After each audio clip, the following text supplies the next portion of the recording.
അപ്പോൾ അവിടെ ഒരു സന്യാസി എൻ്റെ മുറ്റത്തിരിക്കുന്നു. അപ്പോൾ ഞാൻ അയാളോട് ചോദിച്ചു, സന്യാസിയോട് ചോദിച്ചു, സ്വാമി ഈ നീൽധാരയിലേക്ക് പോകുന്നത് എങ്ങനെയാണ്? അപ്പം അദ്ദേഹം ഒന്നും പറഞ്ഞില്ല. അയാൾ ഡോറ് തുറന്ന് കാറിനകത്ത് കയറിയിരുന്നു. ഡ്രൈവർ പറഞ്ഞു നേരെ വണ്ടി വിടാം. അങ്ങനെ ഞങ്ങൾ പോയി നീൽധാരയിലെത്തി. അപ്പോൾ അവിടെ കുറേ കല്ലടുക്കിയിട്ടിട്ടുണ്ട്. ഈ കല്ല് അടുക്കിയിട്ട് ഒരു ഗംഗ ഇങ്ങനെ ഒരു വളവ് തിരിഞ്ഞങ്ങ് പോകുന്നൊരു ഭാഗമാണ്. അപ്പോൾ അതിൻ്റെ നമ്മൾ ഈ പുലിമുട്ടിടുന്ന പോലെ തന്നെ കല്ല് അടുക്കിയിട്ടിരിക്കുക. അതിന് മുകളിൽ ചെല്ലുമ്പോൾ കാണുന്ന കഴിഞ്ഞാൽ രാവിലെ പുലർച്ചെയാണ് നിരന്ന് നിന്ന് യോഗ പരിശീലിക്കുന്നു.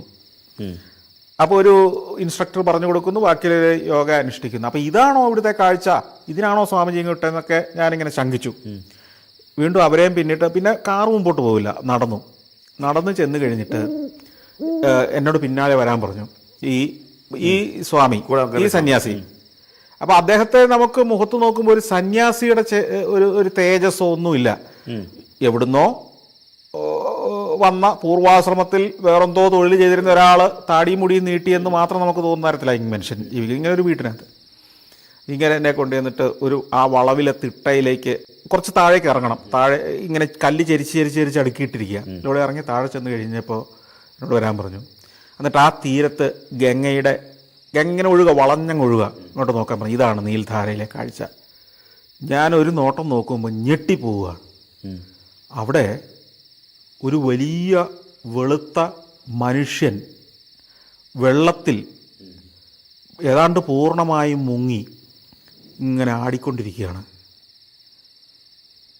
ആ കഴിഞ്ഞ ഏതോ ദിവസങ്ങൾക്ക് മുമ്പ് മരിച്ച സമാധിയായ ഒരു സന്യാസിയുടെ മൃതദേഹം വെള്ളത്തിൽ ചീർത്ത് വെളുത്ത നിറം പ്രാപിച്ച്, അന്ന് ആ മനുഷ്യന് എത്ര വലിപ്പം ഉണ്ടായിരുന്നോ അതിൻ്റെ ഒരു 3 മടങ്ങ് വലിപ്പത്തിലേക്ക് ചീർത്ത് വെള്ളത്തിൽ കമഴ്ന്ന് കിടന്ന് ഇങ്ങനെ ആടിക്കൊണ്ടിരിക്കുന്ന ഒരു കാഴ്ചയാണ്. ഞെട്ടിപ്പോയി. നമ്മളിത് പ്രതീക്ഷിക്കുന്നില്ലല്ലോ എന്ന് മാത്രമല്ല, അപ്പോൾ മറ്റൊരു കല്ല്, ഇതൊരു ഈ ഗംഗ ഇങ്ങനെ വളഞ്ഞൊഴുകുകയാണല്ലോ, അവിടെ കുറേ കല്ലുകൾ അടുക്കിയിട്ടിരിക്കുക. ഇതിലൊരു കല്ലിൻ്റെ മുകളിലേക്ക് ചാടി ചെന്ന ഒരു പട്ടി ഈ സന്യാസിയുടെ ശരീരത്തിൻ്റെ ഒരു ഭാഗം ഇങ്ങനെ കടിച്ചു വലിച്ചുകൊണ്ടിരിക്കുക.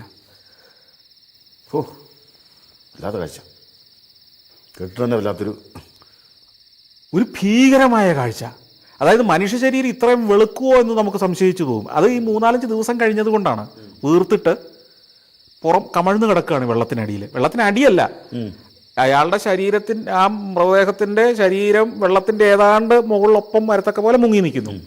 വ്യക്തമായിട്ട് കാണാം. പട്ടി ഇങ്ങനെ കടിച്ചു വലിച്ചുകൊണ്ടിരിക്കുന്നു. അവിടെ നിൽക്കുമ്പോൾ നമ്മൾ മറ്റൊരു രീതിയിൽ ചിന്തിക്കുകയാണ് ഇതിനെ. ഈ മനുഷ്യ ജീവിതം എന്ന് പറയുന്നത്, മരണത്തിന് ശേഷം നമ്മൾ ഈ ആഘോഷിക്കുന്ന ശരീരത്തിൻ്റെ ഒരവസ്ഥ, ശരിക്കും ഇതൊരു വലിയ പാഠമാണ് നമ്മളെ പഠിപ്പിക്കുന്നത്, അല്ലേ? ജീവിതത്തിൻ്റെ ഒരു ഫിലോസഫി പറഞ്ഞു തരുന്ന ഒരു സ്ഥലമാണത്. തീർച്ചയായിട്ടും. സംവിധാനന്ദ സ്വാമി നീൽധാരയിലും കൂടെ പോയിട്ടേ പോകാവൂ എന്ന് പറഞ്ഞപ്പോൾ ഈ ഒരു കാഴ്ചയിലേക്കാണ് എന്നെ വിട്ടതെന്ന് അപ്പോഴാണ് എനിക്ക് മനസ്സിലായത്. ഹരിദ്വാർ എന്ന് പറയുന്നത് നമ്മൾ കാണുന്ന ഗംഗാരതിയുടെ ഒരു ആഘോഷ കാഴ്ച മാത്രമല്ല, ഇതെല്ലാം കഴിഞ്ഞുള്ള ജീവിതത്തിൻ്റെ അവസാനവും കൂടെ കാണിച്ചിട്ടേ നമ്മളെ വിടുകയുള്ളൂ അവിടുന്ന്. ഇതാണ് അവസാനം, ഇതിലേക്കാണ് ഈ ആഘോഷമെല്ലാം എത്തുന്നതെന്നുള്ള ഒരു ഫിലോസഫി ഉണ്ടല്ലോ. ഇതാണ് ഇന്ത്യൻ ഫിലോസഫി 2 എക്സ്ട്രീമും നമ്മൾ പഠിപ്പിച്ചു തരുന്നത്. അതെ.